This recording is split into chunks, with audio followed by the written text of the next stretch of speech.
Selamat datang di Alur Donghua. Kali ini Mimin akan cerita novel The Crown, Emperor of Eternity.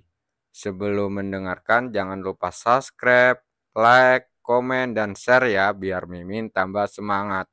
Selamat mendengarkan. Melanjutkan episode sebelumnya, tidak, dua kata yang jelas terdengar, yang langsung membuat semua orang yang hadir terlihat terkejut. Di hadapan dan pada pendekatan Gue Yuntian yang mengancam untuk menuntut Kaisar Mayat hidup, orang ini menjawab hanya dengan santai, bahkan tidak ada rasa takut apapun. Orang ini pasti sangat membenci keluarga Hui, sehingga dia begitu percaya diri. Cuku Angseng juga tertegun sejenak dan kemudian ekspresinya aneh muncul di wajahnya. Dia memandang Hui Lang lalu memandang dengan Tiandu dan tidak bisa menahan tawa. Hui Yuntian ini baru saja diejek oleh tuan muda. Tapi sekarang menghadapi Hui Lang, dia begitu dikalahkan sehingga dia mungkin akan mengamuk karena marah. Benar saja, begitu mereka memikirkan hal ini, wajah Hui Yuntian berubah menjadi sangat muram. Hui Lang, apakah kamu mencoba membunuh seluruh keluarga Hui kita? Dia menatap Hui Lang dan berkata dengan dingin. Mendengar kata-kata yang mengancam seperti ini, Hui Lang memandang ke arah Hui Yuntian dan berkata dengan sinis, kapan keluarga Hui tidak mencoba untuk membunuhku? Selama bertahun-tahun dia telah menghindari pengejaran yang tak terhitung jumlahnya, dan dia baru saja bertahan sampai sekarang. Tetapi pada saat ini, Hui Yuntian memberitahunya bahwa itu adalah lelucon, bahwa keluarga Hui berencana membunuhnya sebelumnya.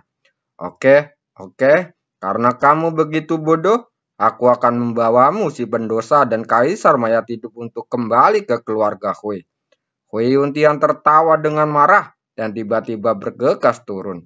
Orang tua setelah melihat ini, Hui Lang tampak terkejut dan berteriak. Kaisar Mayat hidup berdiri di depannya. Tetapi pada saat ini serbekas cahaya bayangan datang dan menutupi wajah Hui Yuntian. Pak Tua King, apa maksudmu dengan ini? Apakah kamu ingin ikut campur dalam urusan keluarga Hui kita? Teriak Hui Yuntian dengan kasar. Mendengar ini, Penatua Qin tersenyum ringan dan berkata dengan tenang. Suasana hati saya sedang baik hari ini. Jadi kebiasaan usil saya kembali lagi. Mohon jangan tersinggung Penatua Hui. Kemampuan Penatua Tian Yuan dalam memeras orang ini sungguh luar biasa.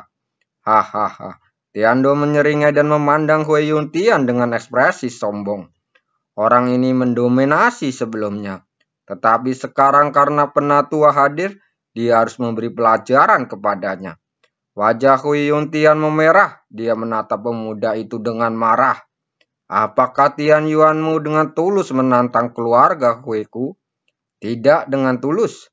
Wajah King Lo tampak kusam dan berkata dengan ekspresi acuh tak acuh. Tapi kami bertekad untuk bertarung melawan keluarga Hui-mu. Kamu, Hui Yuntian sangat marah dan tidak berbicara untuk waktu yang lama.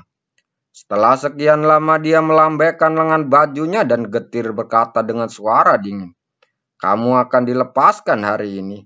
Keluarga Hui kami akan menagih kembali hutang ini.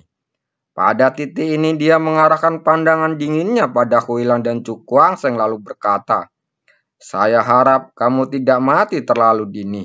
Jika tidak, maka akan terlalu mudah bagimu. Begitu kata-kata itu keluar, seluruh tubuh Hui Yuntian bersinar dengan merah. Dan kemudian darah itu meledak dengan keras lalu sosoknya menghilang.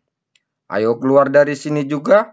Hinglo melihat ke tempat di mana Hui Yuntian menghilang dan berteriak kepada semua orang.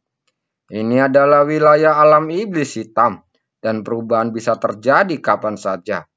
Jika dia memperingatkan orang-orang kuat dari berbagai keluarga besar lainnya, dia tidak akan bisa melindungi semua orang. Mendengar ini semua orang mengangguk dan segera meninggalkan kota Wandara. Apakah kamu tidak akan kembali ke wilayah naga hitam? Di perbatasan, Cuku Angseng bertanya setelah mendengar kata-kata Hui Lang. Hui Lang mengangguk dan berkata, perjalanan ke kota Wandara ini telah mengakibatkan hilangnya terlalu banyak saudaraku. Saya tidak ingin membiarkan saudara-saudara yang tersisa dari kelompok Serigala Darah mati karena dendam pribadi saya. Cuku Angseng langsung terdiam. Jika Serigala Darah kembali ke wilayah Naga Hitam, anggota kelompok Serigala Darah itu pasti akan mengikuti dan melawan keluarga Hui bersamanya. Sekarang keluarga gue sedang berjaga-jaga. Jika kamu pergi ke sana dengan gegabah, kamu mungkin akan jatuh dalam jebakannya. Saya tahu ini, tidak ada kata terlambat bagi seorang pria untuk membalas dendam. 10 tahun bukanlah kata terlambat bagi seorang pria untuk membalas dendam. Bahkan jika saya menunggu selama ini, bertahun-tahun, mengapa saya begitu terburu-buru hanya untuk 1 atau 2 hari? Mata Huelang membara dan dia menatap ke arah keluarga Hui dan berkata dengan dingin, "Aku akan mengasingkan diri untuk sementara waktu. Saat aku membangkitkan semua kekuatan Kaisar Mayat hidup, aku akan mengambil kembali semua milikku. Beritahu aku jika waktunya tiba." Mendengar ini Cuku Angseng menepuk bahunya. Mata Serigala Darah dipenuhi kehangatan, dia mengangguk dan berkata, "Aku pasti melakukannya. Kalau begitu, mari kita ucapkan selamat tinggal." Cuku Angseng menangkupkan tangannya, lalu kembali ke jurang naga hitam bersama Tiando dan yang lainnya. "Jaga dirimu," Huilang berkata dengan lembut dan kemudian melihat sosok Cuku Angseng menghilang di kejauhan. "Hahaha, kali ini King Long melindungi Huilang. Aku khawatir dia juga berniat membantu secara diam-diam," kata Tiando sambil tertawa.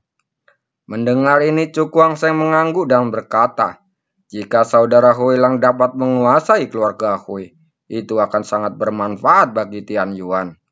Pada titik ini, dia tidak bisa menahan diri untuk tidak melihat kembali ke arah Huilang. Ada sedikit kekhawatiran di matanya.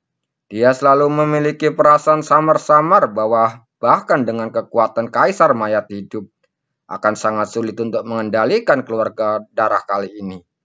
Jika saatnya tiba, ayo bantu Serigala Darah dengan seluruh kekuatan kita. Dia bergumam lalu tidak berkata apa-apa lagi dan bergegas menuju kota es dan salju. Begitu dia kembali ke kota es dan salju, Cuku Angseng memasuki pengasingan.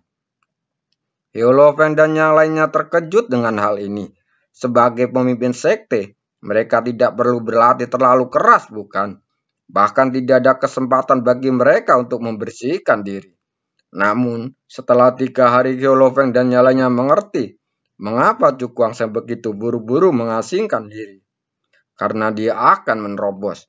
Aura ganas muncul dari sebuah ruangan seperti banjir bandang.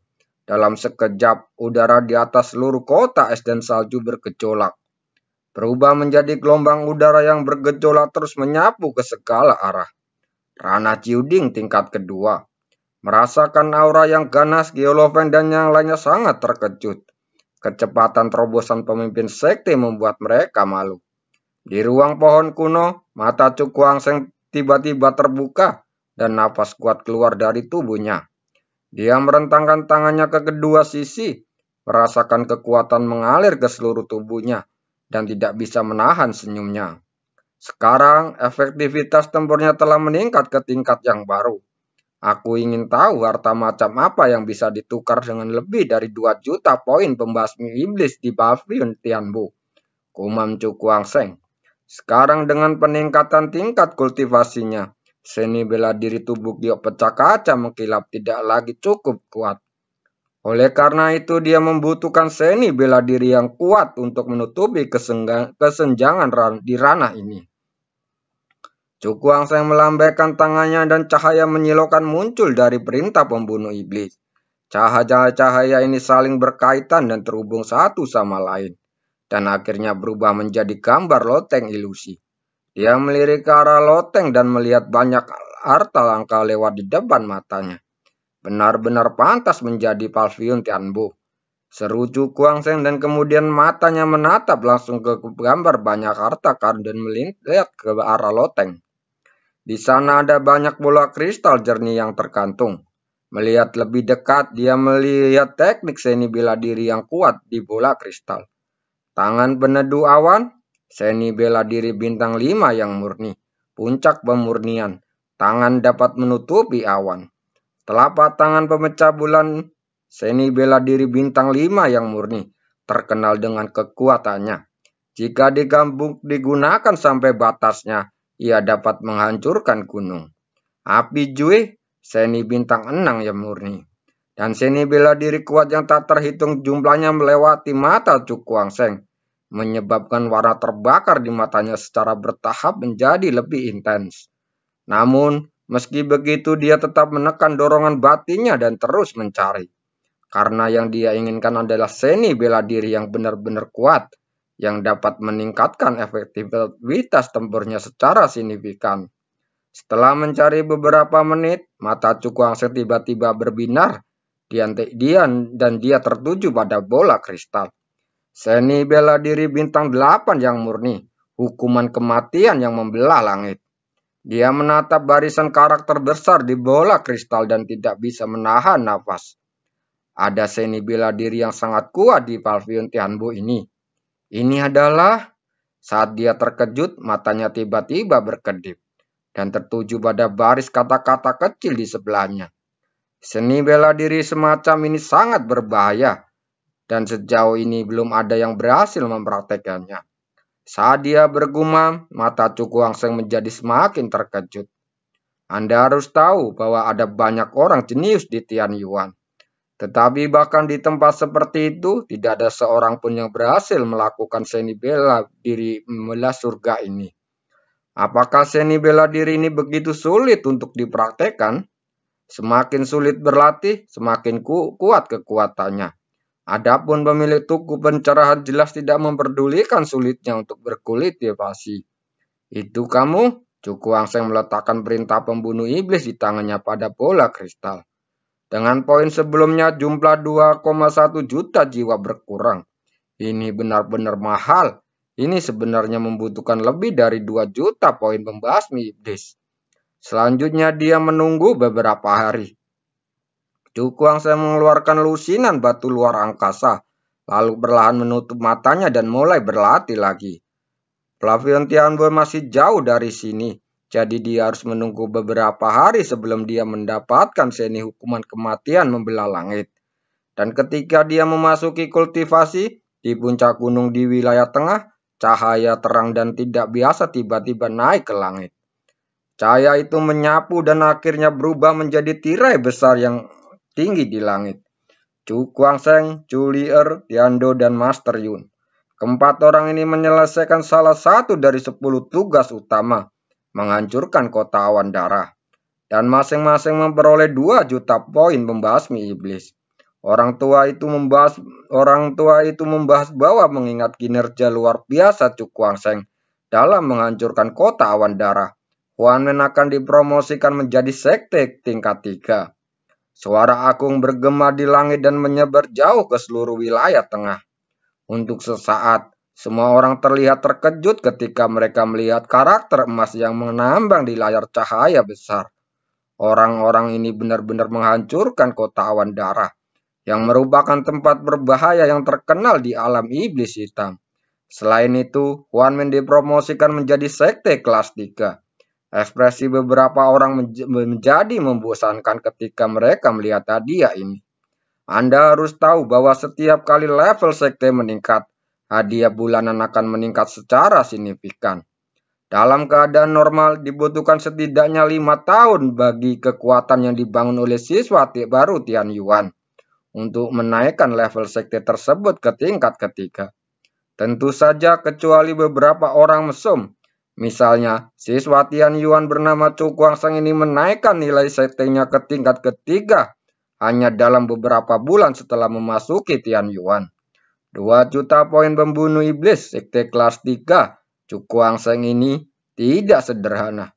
Tidak peduli betapa sombongnya dia harus mengakui bahwa kinerja Chu Kuang-seng jauh melampaui siswa Tianyuan biasa. Sementara orang-orang di wilayah tengah tercengang ketika berita itu sampai ke kota es dan salju. Suasana di seluruh Huan Men menjadi mendidih. Banyak orang meneriakkan nama Chu Kuang-seng, wajah mereka penuh kegembiraan. Sekte kelas 3, gelar ini bukanlah hal biasa. Hal ini memberi mereka manfaat yang sangat besar dan membuat mereka merasa sangat bangga saat keluar dari kota es dan salju. Bagaimanapun, sekte tersebut dinaikkan ke level ketiga hanya dalam beberapa bulan. Ini jarang terjadi sepanjang sejarah Tianyuan. Di wilayah tengah di atas puncak berbahaya yang menjulang tinggi hingga ke awan. Tempat itu diselimuti awan dan kabut sepanjang tahun. Dan angin musim gugur yang sejuk bertiup kencang membawa dedaunan berguguran ke seluruh langit. Seorang pria duduk bersila di tepi tebing perlahan membukanya matanya saat ini. Dia menggunakan jubah ungu emas dan ada keagungan alami di antara alisnya yang sangat mengesankan. Pria itu mengulurkan dua jari rampingnya dengan lembut mencubit daun yang jatuh dan berkata dengan ringan, "Saya mendengar bahwa ada siswa baru yang menghancurkan kota awan darah. Ya Tuan Muda, nama orang ini adalah Chu Guangseng. Dia baru saja memasuki halaman surgawi belum lama ini." Pria itu tersenyum tipis dan berkata, "Nama ini terdengar familiar. Sepertinya dia telah melakukan banyak hal luar biasa sejak dia memasuki Akademi Empat Jiwa." Tuan Muda benar, orang ini memiliki beberapa kemampuan. Tetapi dibandingkan dengan Tuan Muda, tapi ini terlalu berbeda. Tidak ada rasa jijik dalam ekspresinya, tapi dia menyatakan fakta. Hahaha, mampu melakukan ini berarti orang itu cukup bagus. Pria itu berdiri sambil tersenyum. Lalu dia mengakukan tangannya dan melihat ke kejauhan sambil bergumam. Awalnya, saya ingin meluangkan waktu untuk menyelesaikan misi kota awan darah. Tetapi saya tidak menyangka ada siswa junior yang sampai di sana lebih dulu. Mendengar ini lelaki tua tersenyum lembut dan berkata, "Sebagai senior, Tuan Muda selalu harus menjaga siswa junior. Tentu saja tidak akan bersaing dengannya untuk mendapatkan penghargaan ini." Hahaha, pria itu tersenyum ringan dan berkata, "Mari pergi ke alam iblis hitam dalam 3 hari. Apa yang Anda inginkan, Tuan Muda?" tanya lelaki tua itu. Mendengar ini, pria itu melangkah keluar dari tebing dan kaki.